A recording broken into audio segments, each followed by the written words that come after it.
Hey, what's going on, everyone? I hope you're doing well, and I'm going to continue reading from my book here. So this one is from November 15th, 2023, 10:47 p.m.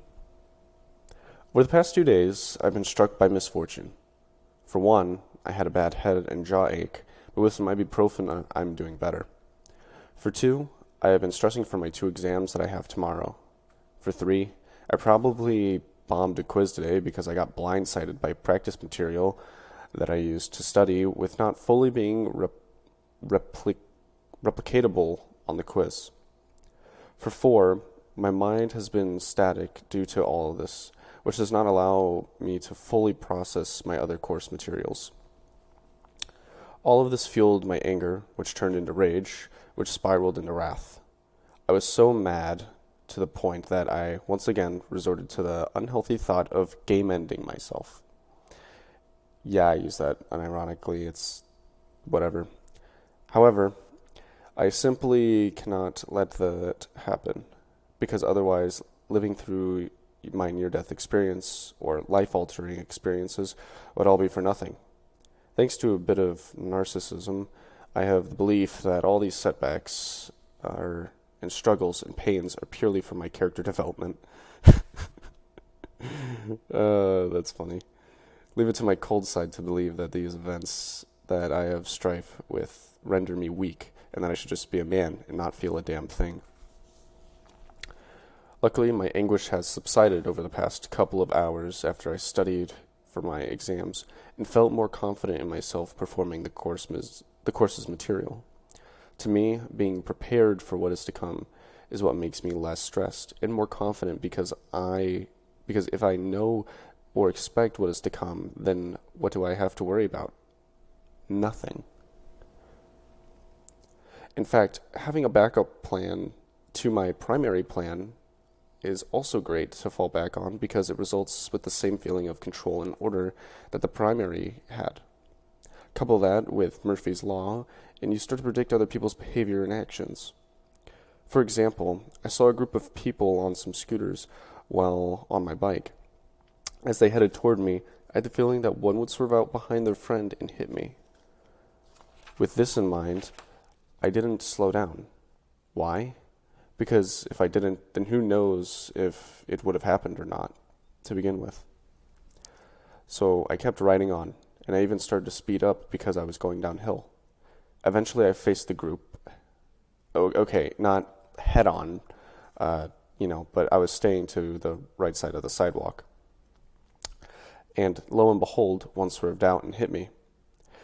Was it worth knowing the answer to my foresight? No, because my bike got screwed up with the gears and shit, and I had to visit the campus doctor to see if my foot might be broken. So, no, it was not. Thank God that my foot wasn't broken. Other scrapes also decorated my body too, which are still healing, but I'll be fine. With all that being said, I hope that my dear listeners, that you are doing well, and if not, I can assure you that your misfortunes will turn if you start preparing for them. That is to say that not all misfortunes are bounded by fate, and that there are some bounded by choice. I ended that at 11:31 p.m., and I was listening to A Place to Breathe by Cincato. It's a great album if you haven't listened to it. After that, I do have some drawings in here that I would like to share. This one's called Feeding on a Parasite Even Until Death. This one was made on December 19th, so a little bit in the future. At 9:33 p.m. is when I finished it.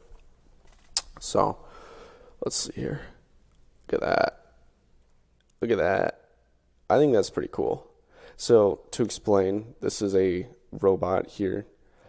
This is a little parasite, and there's like little claws going into it. And, yeah, there's like also like a hook on the back of this guy's head, this robot head. Uh, and his bottom half is cut off, which means that, like he can't move, he is immobile. So the only source of food he has is that parasite.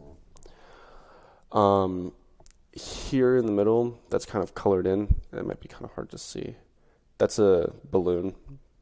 That to me is just like a reoccurring character, I guess, throughout this book.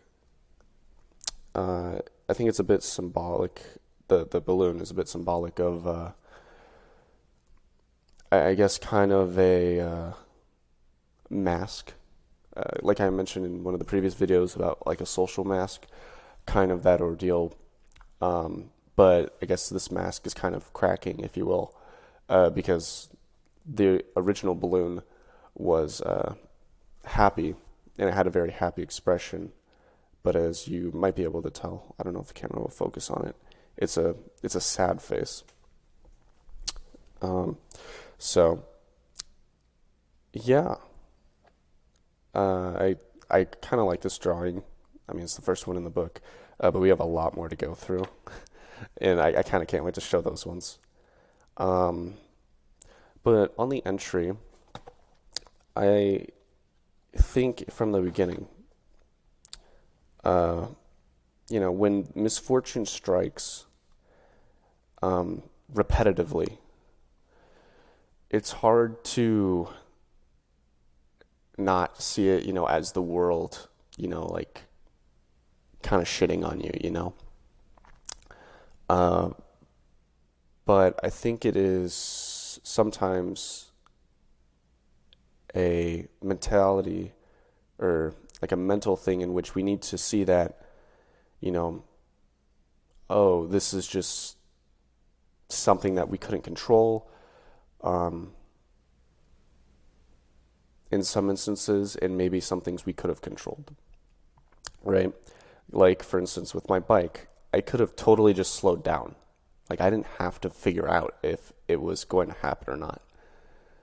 In fact, if I slowed down, I probably would have seen the guy swerve out and been like, oh, wow, I just prevented it from happening. So I didn't actually have to make the stupid decision of ruining my bike and going to see the doctor by keeping my course, if you will.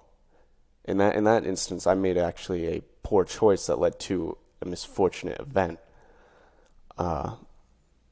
So misfortune isn't always something that is bounded by fate. The world isn't always out to get you. Sometimes it is, unfortunately, ourselves that put us there, especially for me in this instance. But it does, I think, give a bit of clarity as to we actually do have some control over our lives, and part of that is making sure we can keep ourselves away from, misfortune by preparing or maybe making some little forethought or planning. So I think I'm going to end it there for today, guys. I'm probably going to do another entry again today. So thank you for listening, and I hope to see you guys later.